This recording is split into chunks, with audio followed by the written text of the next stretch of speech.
Waalaikumsalam warahmatullahi wabarakatuh. Gimana kabarnya? Alhamdulillah luar biasa. Allahu Akbar. Udah pakai batik, celana bagus. Kenapa sepatunya ngapet topel? Inna sholati wa nusuki wa mahyaya wa mamati lillahi rabbil alamin. Wala rabbi shrahli sadri wa yassir li amri wa hlul 'uqdatam min lisani yafqahu qawli amma ba'du. Anak-anak, hari ini kita memasuki materi yaitu tentang sholat, ya. Ada yang tahu nggak sholat itu apa? Saya Pak. Apa sholat itu? Ibadah. Bagus, mantap kakak. Nanti ya. Sholat. Oh iya, ada yang tahu nggak ayat Al-Quran tentang sholat? Tahu saya Pak. Apa? Andi saya tempat. Boleh baca. Bismillahirrahmanirrahim. Inna sholata Kanat alal mu'minina kitabam mauquta. Bagus. Mari Bu. Mari Bu, siap. Aduh. Nanti ya. Nah, di sini ada hadis tentang sholat. An Malik bin Huwairisi radhiyallahu anhu qala Rasulullah sallallahu Alaihi wasallam. Shallu kama raaitu Muni usolli. Rawahul Bukhari. Nah, yang artinya dari Malik bin Al-Huwairis radhiyallahu anhu, ia berkata bahwa Rasulullah sallallahu alaihi wasallam salatlah kalian dengan cara sebagaimana kalian melihat sholat Melihatku sholat. Nah, itu hadis daripada riwayat Bukhari. Nah, tadi kan udah jelas bahwa sholat itu adalah yang diawali dengan takbiratul ihram dan juga diakhiri dengan salam. Nah, kalau menurut ulama-ulama klasik, bahwa sholat itu terdiri dari tiga kata. Yang pertama di dalam kata sholat itu ada shod, yang kedua ada lam, yang ketiga ada ta.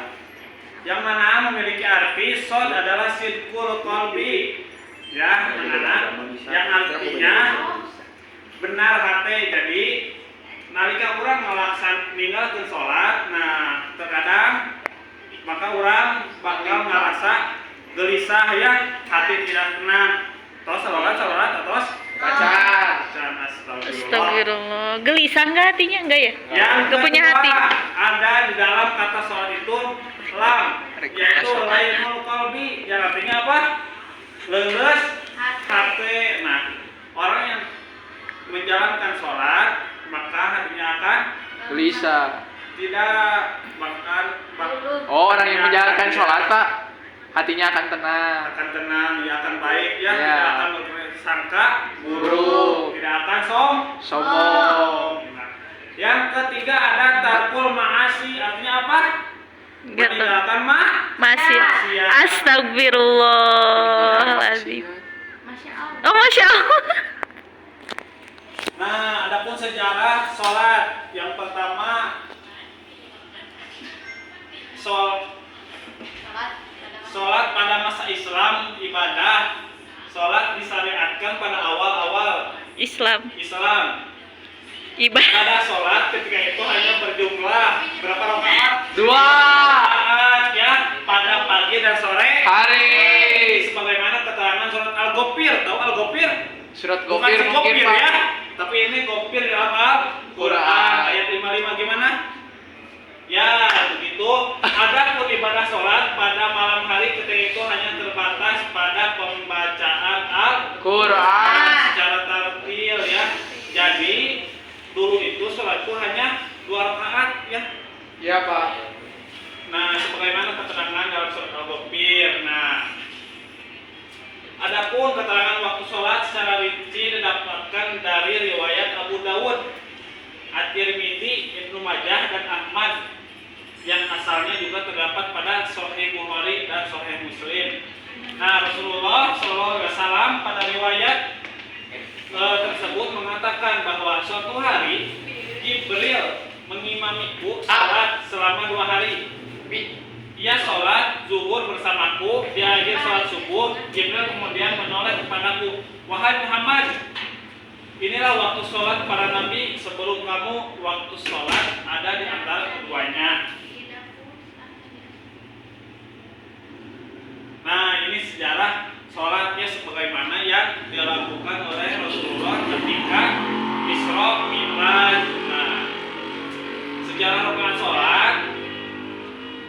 Makna Al-Qotton menceritakan Al-Quran dan hadis menunjukkan bahwa kewajiban ibadah sholat disyariatkan pada awal pengutusan Nabi Muhammad SAW sebagai Rasul, sebagaimana keterangan 6 ayat pertama surat Al-Muzammil. Ada yang tahu gak? Enggak. Dari sana, kemudian sebagian ulama berpendapat bahwa ibadah sholat semalam untuk diwajibkan. Setelah berjalan 16 bulan, kewajiban sholat semalam itu dirasa berat oleh sahabat. Nah, ada yang tahu gak pas waktu Rasulullah Isra Mi'raj berapa rakaat? Ada. Perintahkan berapa? 30 Pak, 50. 50. Nah, setelah itu terus Jibril memberitahu bahwa bernegosiasi dengan Allah bahwa sholat itu terasa berat ya. Maka setelah nego beberapa kali, maka diturunkanlah menjadi sholat itu 5 waktu. Yang pertama waktu subuh, yang kedua waktu zuhur, yang ketiga waktu Asar, yang keempat maghrib, yang kelima isya. Nah, itu ya. Nah, ada pun macam-macam sholat, ada sholat fardu dan sholat sunat ya. Nah, syarat wajib sholat. Yang pertama harus Islam, yang kedua harus berakal, yang ketiga harus balik. Nah, ada yang tahu gak batasan balik dari laki-laki berapa umurnya? Ketika mimpi basah apa? Mimpi basah atau 15 tahun. 15 tahun. Kalau perempuan 9 atau keluar haid. Nah, di sini ada syarat-syarat sholatnya, ada beberapa. Yang pertama ada suci dari hadas kecil dan hadas besar ya. Jadi ketika kita sholat harus suci, jangan membawa hadas kecil ataupun hadas besar ya, apalagi hadas besar. Yang kedua jelas suci dari najis ya. Suci dari najis itu misalkan dari pakaiannya, dari tempatnya ya. Yang ketiga menutup aurat, yang keempat mancing waktu, yang kelima menghadap kiblat dan lainnya.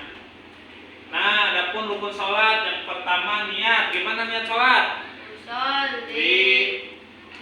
Fardos, Niat sholat duhur gimana? usolli fardoduh rok'ataini mustaqbilal kiblati adaan lillah Nah, itu niat sholat ya.